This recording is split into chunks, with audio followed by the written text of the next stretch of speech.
Hello again. First of all, sorry for not uploading any video in such a long time. With this video, I would like to explain how to upload either your your high-res files or your proxy files into an FTP. In this case, I'm going to use the cloud services by Sony, the CI. You will see that I have created a profile in my camera for that. And I am recording this with an X70, which is the camera you are looking from in this case. I'm going to use for the demo my beloved FS5. I'm going to record the camera menu into an Atomos device, and I'm going to also record or capture my screen in order to show you what is going on in my FTP through cloud media services. So now for the FTP upload, basically what we need to do is firstly to connect our camera to a Wi-Fi network if we want to use the Wi-Fi connection. Otherwise we can use a cable, an Ethernet cable connected to our switch or our router. That is available in the camera body in case of FS5. If you are using an X70, you will need to convert from micro USB to full-size USB, and then from USB to RJ45. It's quite useful to use a wired connection in case you are in a very radio frequency incapable environment, let's say, such as a concert or in a stadium in which everybody or most of the people may be with the Wi-Fi and or 4G or 3G connection switched on. In that case, or for instance, if there is any relevant VIP person coming to the event and there is some RF inhibitor switched on, so in that case it's obviously much better to use a wired connection if possible. So now jumping into the how to upload those files. Firstly, what we are going to do is to connect our camera to a Wi-Fi network, because in this case I'm going to use the Wi-Fi connection. We will jump into the Wi-Fi set menu, access point set, and obviously I'm not going to connect right now because I have done it before, because inputting the very long, typically long address, password from the network is just to be very annoying. But you will see that I am connected to this network. I want to connect to this network.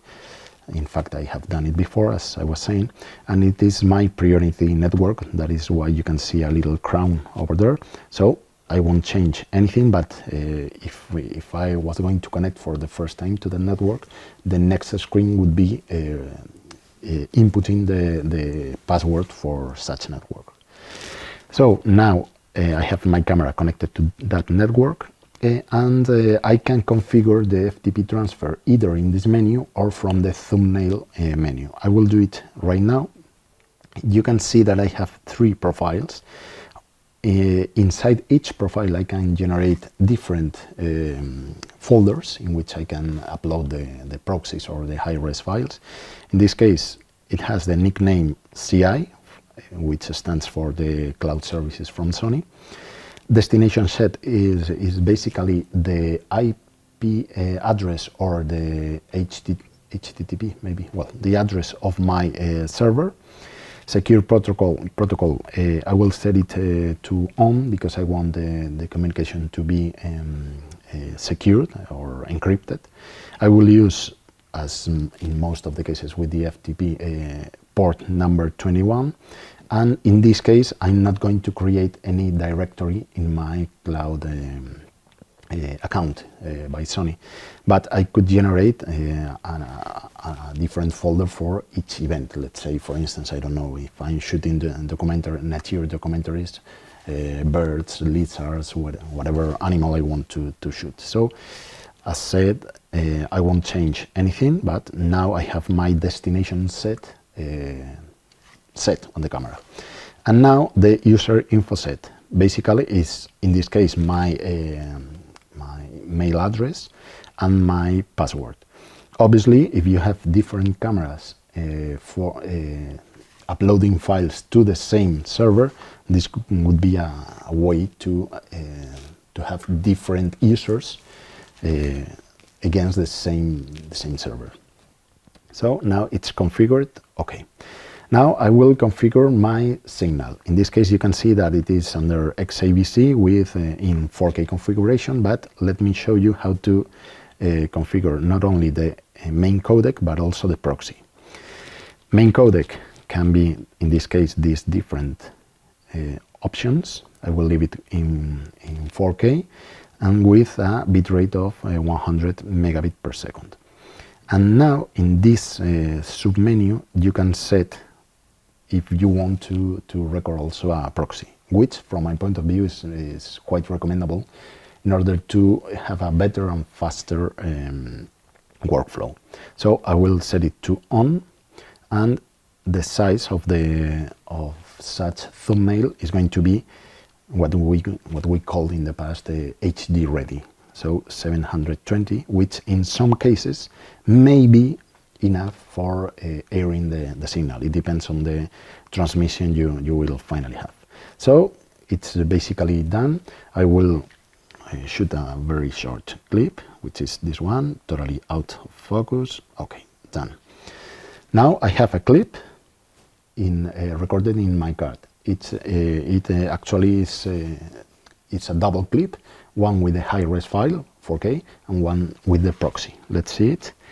I press the thumbnail button and you will see I have a clip here. I will select menu for using the FTP transfer tool that I have here.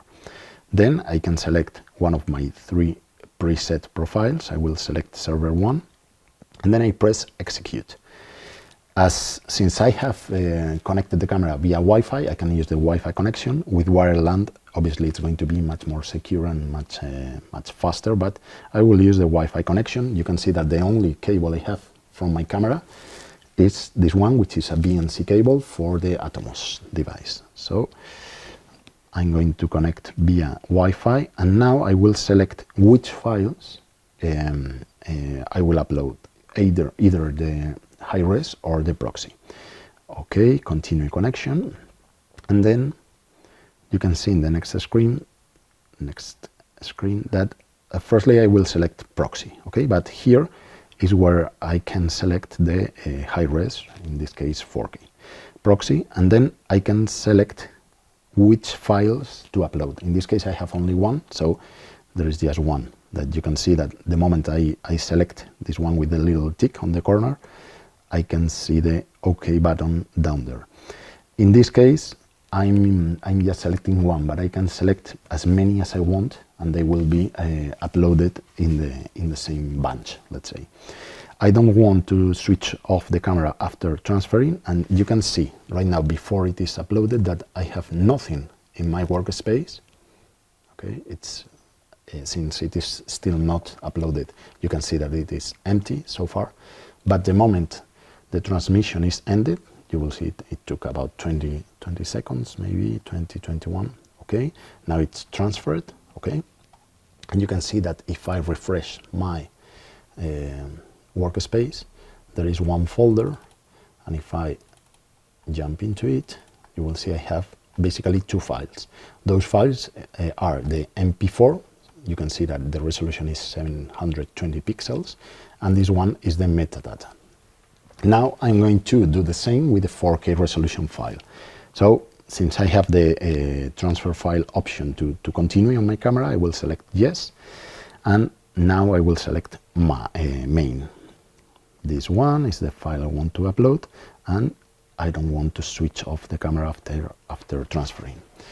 I'm going to jump up in my cloud account in CI, and now it should start transferring the file. As I was saying to you, it's the 4K quad full HD in this case, 100 megabit per second and 25p frame rate.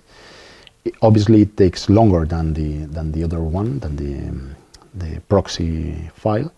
So now the little advice that I was talking to you before is, if possible, it could make sense to edit in proxy and render or conform the signal by relinking to the high-res files.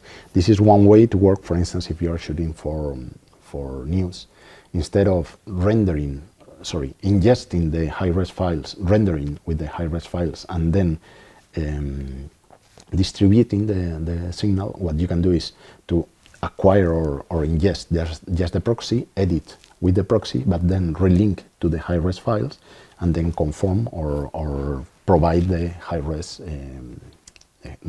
version. It has ended the transmission, and you can see that now I will go to the top of my workspace. There is still one folder with today's date coming from FS5 with that serial number, and now this is the new folder that was created when uploading the 4K files. You can see now that I have the 4K resolution here, and this again is the metadata for that file. So this is my little explanation about how to work with FTP upload from FS5, from X70, and with the rest of the models it's quite similar. There might be some slight differences, but now you know what you can do directly from the camera head. You don't need to ingest if you put your attention. I didn't took off the card to ingest, so it's quite easy and quite agile in order to edit and to improve my workflow. So also related with the FS5 and the X70, I have another video in my channel talking about how to configure the streaming from the camera. So you can take a look on my channel. Obviously, the first step, or my recommended step about how to configure things on your camera, uses to be directly the dealer. But if you have any doubt or any detailed doubt, please drop me some line here in my own channel or below this video, and I will try to help as soon as possible, but that soon is quite relative due to the quantity of events, travels and things we are doing in Sony Europe. So thank you very much indeed for taking a look on this video, and I really hope it was useful for you, and see you out there in any event or through this channel. Thank you very much.